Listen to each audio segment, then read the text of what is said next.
Mr. Vice Chair, would you like to start the meeting na po, sir? Thank you very much, PAC Secretariat. Good morning to everyone. So, PACSEC, kindly check the quorum. If we have a quorum, we can start. Please. Thank you.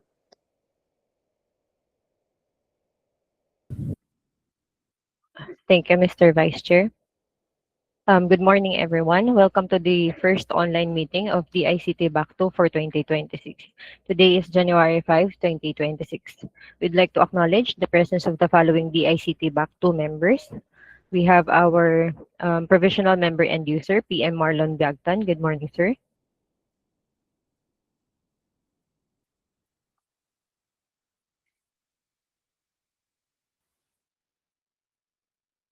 Morning. Thank you, sir. Our regular member, Director Jenaline Ravis. Good morning, ma'am. Good morning. Thank you, ma'am. And this meeting is being presided by the Vice Chairperson, Director Nestor Bongato. With the majority of the BAC members present, the BAC Secretariat confirms the presence of a quorum. And we would like to inform everyone that pursuant to the management directive and in the interest of promoting transparency, this meeting will be recorded in compliance with Section 38 of Republic Act number 12009. The recordings will be uploaded and will be made available on the official DICT YouTube page for documentation purposes. Mr. Chair, Mr. Vice Chair, with your permission, we will now be presenting the agenda for today's meeting. Okay, thank you very much, PAC Secretariat. So, there being a quorum, this meeting is now called to order. PACSEC, kindly present the draft agenda for approval, please. Thank you, Mr. Vice Chair. Presented on the screen is our agenda for today's meeting. We have three agenda. We have first, we have the lease of IP transport for the National Fiber Backbone Expansion for the ICT Roses Cagayan de Oro. We have an approved budget for the contract of 12,300,000 pesos. Our end user is Mr. Marlon Biagdan for the NBP, and our status is for the pre-bid conference, and the target action is for bid clarifications and issuance of supplemental bid bulletin, if any. Our next agenda is the managed services for the operations and maintenance of IP backbone network. The approved budget for the contract is 48 million pesos. Our end user is USEC Antonio Edward E. Padre. And the status for this is the negotiation meeting under Section 35.1 of IRR of RA 12009 under two failed biddings. The target action is for bid clarifications and issuance of amended bidding documents, if any. Our last agenda for today is the Connectivity Enhancement Program for e-learning in public schools, with an approved budget of 1,275,759,000 pesos, 51 pesos. Our end user is Director Edgar M. Navarro. And the status for this is for the pre-bid conference, and the target action is for bid clarifications and issuance of supplemental bid bulletin, if any. May we request for the approval of the presented agenda, Mr. Vice Chair, please? Thank you. Thank you, PACSEC. So, presented on the screen is the draft agenda for today's meeting. We have three items. So, can I hear any motion to approve this draft agenda? Mr. Vice Chair, motion to approve the agenda as presented. Thank you, Director Jen. Any second to the motion? Mr. Chair. Okay, thank you very much, PM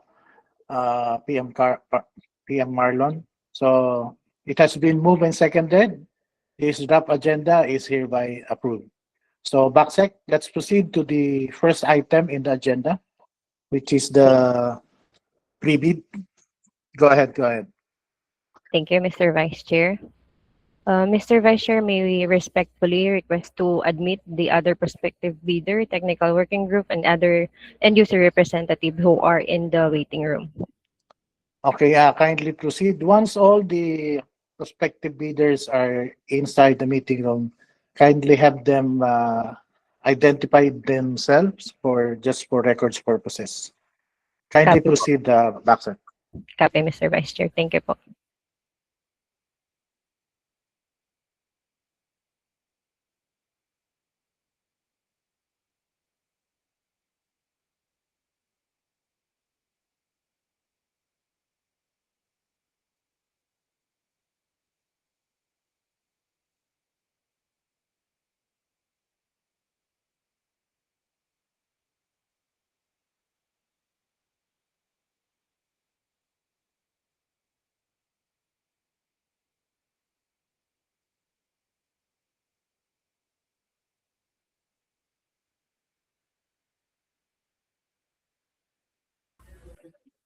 Again, good morning, everyone. And for the information of everyone, we only have one prospective bidder who registered in today's pre-bid conference. We have Infiniban. And we would like also to recognize all the other TWG members and end user present in today's proceeding. We would like to inform everyone that this proceeding is being recorded pursuant to the management directive and in interest of promoting of transparency. This meeting will be recorded and uploaded in our official DICT YouTube page. With your permission, Mr. Vice Chair, we would like to request the prospective bidder to kindly state their name and the company they are representing for proper identification, please. Thank you po. Yeah, please proceed, Baksek. May we request po the representatives of Infiniban to kindly po state their name po for proper identification. Thank you po.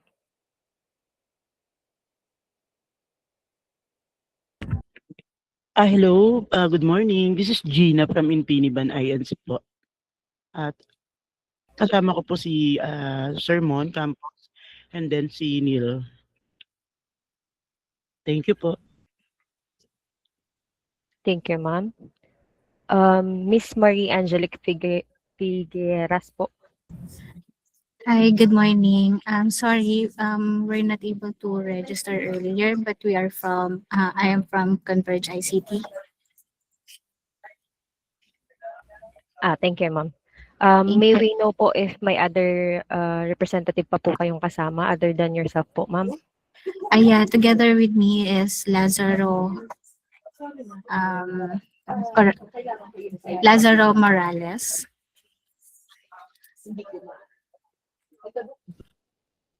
Thank you, ma'am. Copy po. Thank you. With the permission of the Vice Chairperson, we will now proceed po with the presentation of the project to be presented by Ms. Doan Gamo and to be followed by the presentation or discussion of the end user of their technical specifications for the project. Okay, before we proceed, Baksek, kindly ask the representative from Converge ICT to indicate the company name beside their name, ano? Just like what Infiniban has done. Para for easy lang identification na Baksek. Copy, Okay, Mr. please proceed. Thank you. Ms. Doan, please proceed. Copy po, Mr. Vice.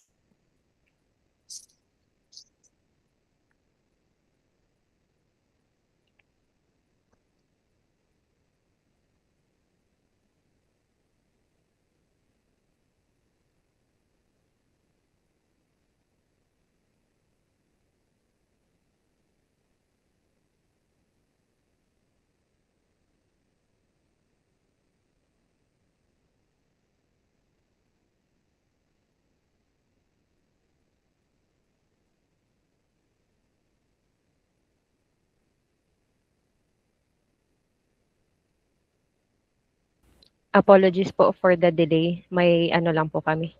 Internet connection problem. Thank you po.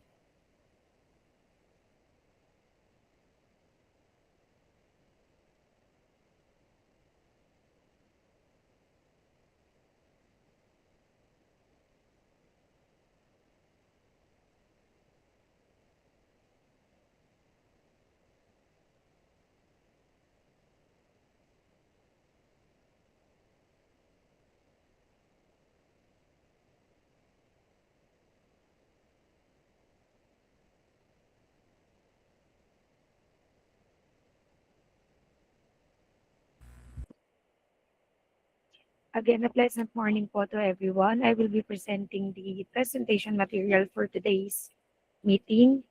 So we welcome you to the pre-bid conference for today. Today is January 5, 2026. The DICT now invites bids for the project Piece of IP Transport for the National Fiber Backbone Expansion for DICT Roses to Cagayan de Oro with bid reference number DICT BAC-EPA-2026-001 with an approved budget for the contract of 12,300,000 pesos. For the project details, the invitation to bid for the project was posted on December 20, 2025 on the following: on the modernized PhilJEP's website, the DICT website, the e-procurement website, and DICT bulletin board. The invitations to observers for the private conference were sent on December 29, 2025 to the following: to the Commission on Audit, to the Chief Information Officers Forum Foundation, Inc., to the Institute of Electronics Engineers of the Philippines, Inc., and to the Philippine Computer Society. However, no one is able to attend this meeting. The provisional member and user representative to the DICT BACTO for this project is Pierre Marlon O. Biagtan, and the prospective bidders who registered for today's private conference are Infiniban, Inc. and Converge ICT Solutions, Inc. The points of discussion are as follows: the project details, house rules, schedule of activities, instructions to bidders, checklist of technical and financial documents, 2 envelope system and proper sealing and markings, bid data sheet, technical specifications, forms, post-qualification documents, and reminders to bidders.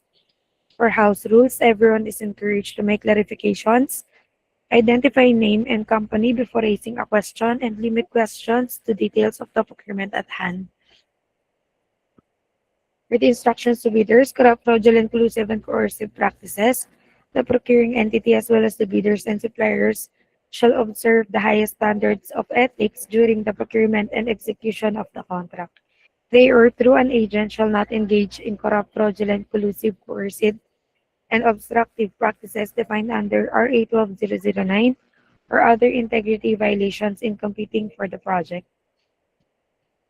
For conflict of interest, all bidders found to have conflicting interests shall be disqualified to participate in the procurement at hand without prejudice to the imposition of appropriate administrative, civil, and criminal sanctions.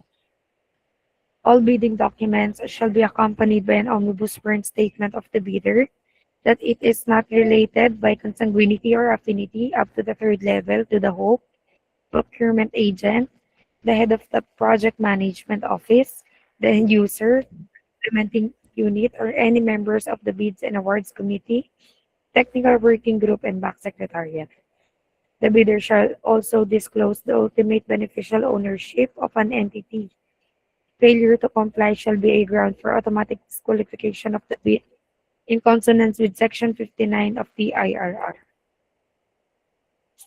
Eligible bidders, only bids of bidders found to be legally, technically, and financially capable will be evaluated. Foreign ownership limited to those allowed under the rules may participate in this project.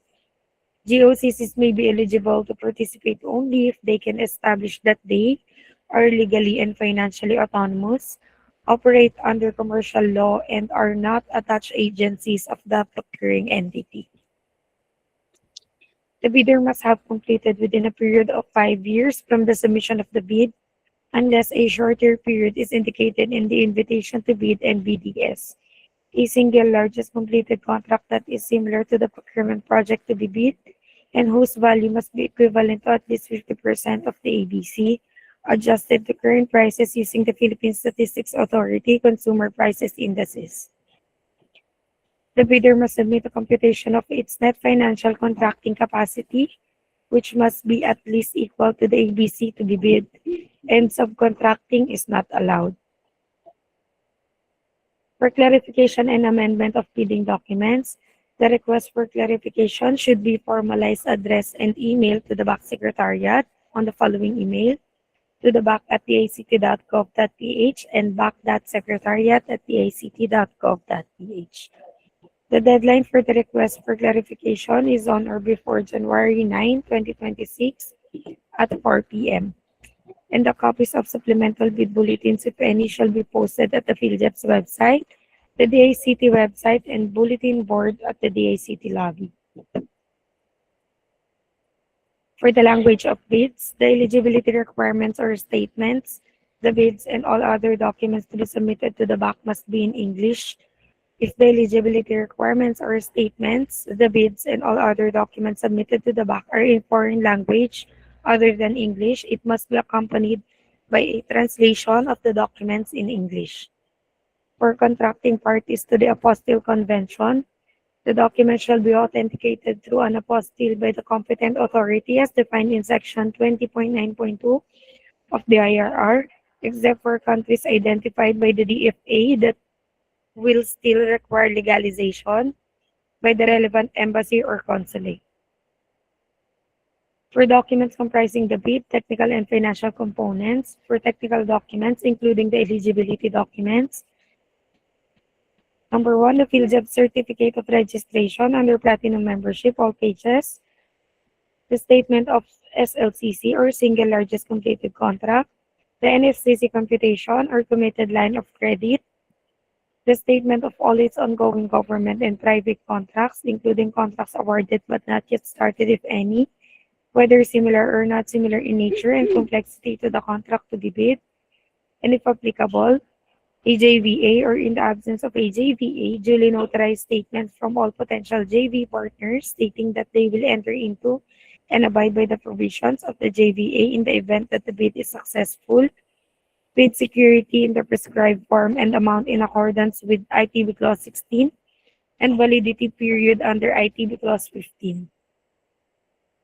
Technical specifications which may include production or delivery schedule, manpower requirements, or after-sales service or parts if applicable, omnibus sworn statement, and for foreign bidders claiming eligibility by reason of their country's extension of reciprocal rights to Filipinos, a certification from the relevant government office of their country stating that Filipinos are allowed to participate in their government procurement activities for the same item or product. For financial documents, the bid form which includes the bid price, the price schedules in accordance with ITB Clause 13.1, and if applicable, certificate of domestic preference in accordance with ITB Clause 25. For bid and payment currency, the payment of the contract price shall be made in Philippine peso. For bid price, use the proper form for goods offered from within the Philippines or goods offered from abroad in indicating price schedule. For bid validity, bids shall remain valid for the period specified in BDS, which shall not exceed 120 calendar days from the date of the opening of bids. And for bid security, all bids must be accompanied by a bid security in any of the acceptable forms and in the amount stated in the BDS. For format and signing of bids, bidders shall submit their bids through their duly authorized representative using the appropriate forms provided in Section 8, Philippine bidding documents related forms on or before the deadline specified in ITB Clause 19 in 2 separate sealed envelopes. Forms as mentioned in ITB Clause 17.1 must be completed without any alterations to their format. No substitute form shall be accepted. Each and every page of the bid form, including the price schedule under Section 8, shall be signed by the duly authorized representative of the bidder. Failure to do so shall be a ground for the rejection of the bid. Any insertions, erasures, or overwriting shall be valid only if they are signed or initialed by the duly authorized representative of the bidder. For proper sealing and markings of the bid must compose of 2 separate envelopes labeled as technical component and financial component. Inside the technical component, there should be 3 separate envelopes labeled as technical component original copy, duplicate copy, and triplicate copy. And the same with financial component. It must contain 3 separate envelopes labeled as financial component original copy, duplicate copy, and triplicate copy. The bids must be addressed to the Department of Information and Communications Technology from name of bidder in capital letters, with the address of bidder in capital letters, with the project title Lease of IP Transport for the National Fiber Backbone Expansion for the ICT Roses to Cagayan de Oro, with bid reference number DACT BAC-EPA-2026-001.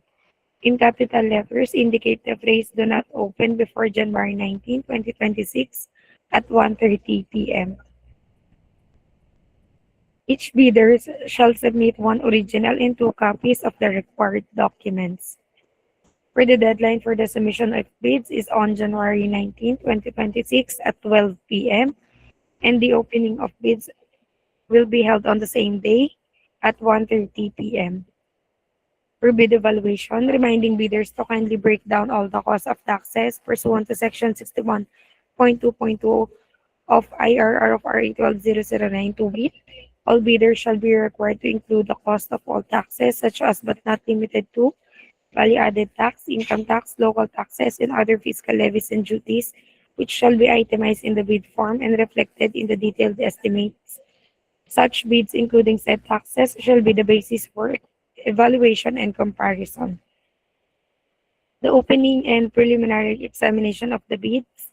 The manner of opening of the bids for goods shall depend on the award criterion to be adopted. The lowest calculated and responsive bid.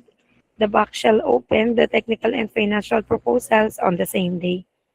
For bid data sheet, contracts similar to the project shall be list of IP transport and or ICT facilities with networking solution or network equipment and should have been completed within the last 5 years prior to the deadline for the submission and receipt of bids.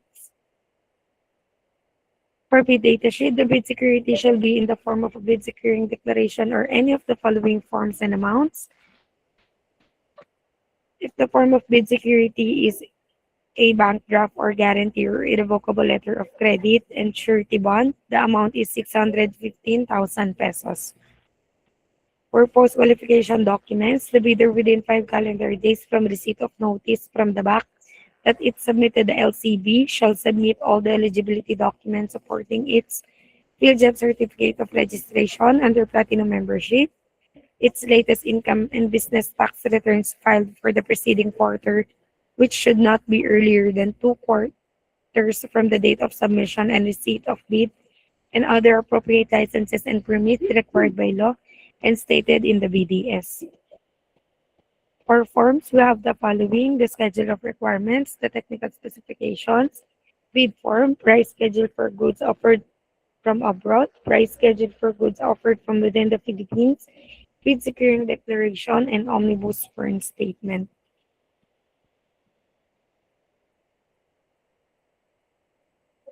We will be presenting on the screen the template of the following of the aforementioned forms for the proper guidance of the prospective bidders. For the bid form, for price schedule for goods offered from within the Philippines, for price schedule for goods offered from abroad, for bid securing declaration form, for omnibus foreign statement, and for schedule of requirements.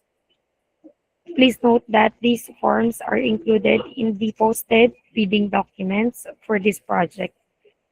Reminders to bidders: the clock at the DICT lobby using the Philippine Standard Time is the official reference time during submission and receipt of bids. A member of the BAC Secretariat will be assigned to receive the bid documents at the DICT lobby and shall stamp these as received. Bidders are reminded that entry inside the DICT premises is subject to the safety protocol in place, and processing of payment for the bidding documents prior to the submission of the actual bid offer may take time. Presence in the DICT premises does not constitute submission on time, which shall refer to the actual handover of the bid proposal to the authorized personnel of the BAC Secretariat. Again po, the request for clarification should be formalized, addressed, and emailed to the BAC Secretariat at bac@dict.gov.ph and bac.secretariat@dict.gov.ph. And the deadline for the request for clarification is on or before January 9, 2026 at 4 p.m. And the copies of supplemental bid bulletins, if any, shall be posted at the PhilJet's website, the DICT website, and bulletin board at the DICT lobby. For the common causes of ineligibility and disqualification, we have the following: the invalid PhilJet certification and underlying supporting documents pursuant to Section 20.2.9.1 of IRR of RA 12009. All Class A eligibility documents indicated in Annex A of the PhilJet's registration certificate must be current, valid, and updated at the time of bid submission. The failure by the prospective bidder to update its certificate with the current and updated Class A eligibility documents shall result in the automatic suspension of the validity of its certificate until such time that all of the expired Class A eligibility documents has been updated. Thus, prospective bidders are required to update their PhilSAPS registration certificates prior to the submission of their bids. Failure to attach the required supporting documents for the statement of single largest completed contract similar to the project to be bid, and failure to include all the mandatory provisions. Submission of unsigned documents, submission of audited financial statement without stamp receipt of the BIR. If an AFS was filed and paid through electronic filing and payment system, there is no need for the stamp receipt of the BIR. Instead, bidder must submit their proof of AFS e-submission, such as the BIR's email confirmation receipt of returns or documents with its filing reference number or transaction code. Failure to submit the bid securing declaration in the prescribed format attached in the bidding documents. Failure to submit bid securing declaration and omnibus warrant statement without a jurat as required in the form provided in the bidding documents pursuant to the latest rules on notarial practice. Failure to indicate compliance in the technical specifications and to attach proof of compliance if applicable. For submission of bids through courier service, bidders are reminded that the courier service personnel must submit the bid proposal to a personnel of the Back Secretariat Division at the office address provided below. Bid submission or proposal left by the courier service personnel at the lobby guard or any other personnel or staff aside from the authorized Back Secretariat personnel will not be considered submitted for purposes of bid opening. The responsibility to ensure that the courier service personnel submits the bid proposal to the authorized Back Secretariat personnel is the sole responsibility of the prospective bidder. For the e-procurement video guide for the bidders who wishes to purchase the bidding documents through the e-procurement website.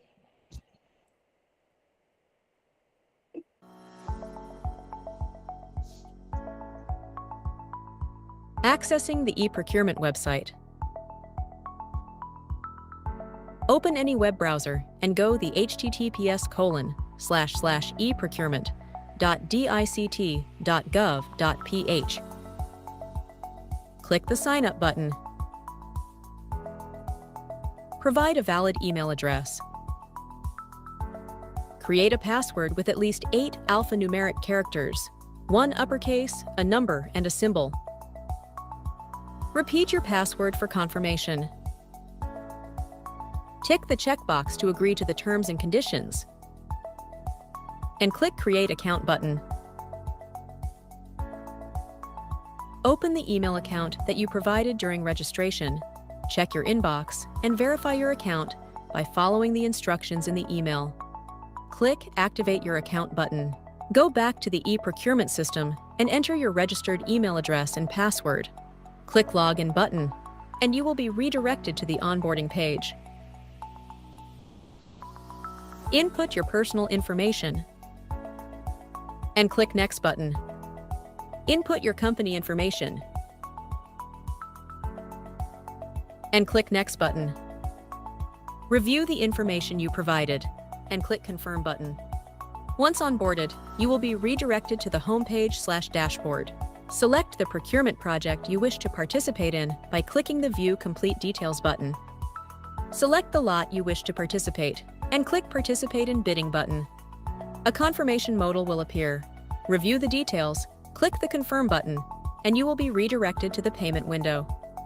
Select your preferred payment method from the list and click Pay Now button. Print and save the receipt as proof of payment and for reference. You may also check your email to view your receipt. Click the Go Back to Merchant button. You will be redirected to the My Transactions page, where a list of your transactions will be displayed.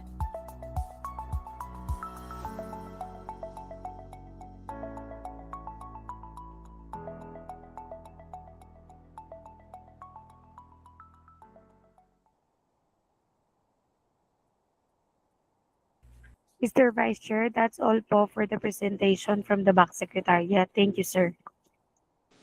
Okay, before we proceed, I just want to acknowledge the presence of one of the members of the back, attorney or Director Carlo Paulo Murcia. Good morning, attorney, Director Carlo. So, Backsec, can we proceed with the presentation of the end user? Mr. Vice Chair, considering that the bidding documents was posted in the PhilJeps and the ICT website, we would like to confirm if the prospective bidders has scrutinized the same document. Okay, yeah, in the interest of time, is it possible that the two prospective bidders, Infinivan and Converge ICT, is willing to forego the presentation of the procurement documents, considering it was already posted at the PhilJeps, and we will continue instead with the question and answer. Is it okay with the two prospective bidders? May we ask the representative of Infinivan, ma'am? Is it okay with you? Mr. Chair, for Infiniban, we're okay with that, sir. Thank you. Okay. How about from the Converge ICT, ma'am? Sir? Good morning. Same with Infiniban, we're okay with the document, sir. Okay. So with those manifestation, we can proceed with the question and answers. Okay, the floor is now open for any questions, clarifications from the prospective bidders. And the end user is ready, and as well as the back secretariat, to answer any queries. So the floor is now open. Any questions, clarifications from the two prospective bidders? Infinivan, ma'am, sir? Yes, Sir Mon. Mr. Chair, for Infiniban, I think, sir, we're okay with the technical requirement. We are clear on that, sir. Thank you. Okay, thank you. So how about from the Converge ICT? No questions, sir. No questions either. Okay. So I believe the procurement documents is clear enough to be understood by the prospective bidders. So with that, Backsec, any other matters that you wish to discuss before we go to the second item of the agenda? For this specific agenda, none, Mr. Vice Chair. And with this po, we will just like to remind again the prospective bidders, if there are queries po na hindi po natin na raise today, you may submit it via email po on January 9, 2026 at 4 p.m. po. Okay, they still have until January 9, 4 o'clock in the afternoon to submit any clarifications and questions with regards to this procurement item. Tama, ano? Back Secretariat?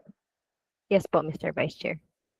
Okay. So with that, in behalf of the chairman of the ICT BACTO, we wish to thank the representatives from our friends from Infinivan and Converge ICT. Ma'am, sir, thank you very much for joining us this morning. And we hope to see you during the bid opening of this particular procurement item.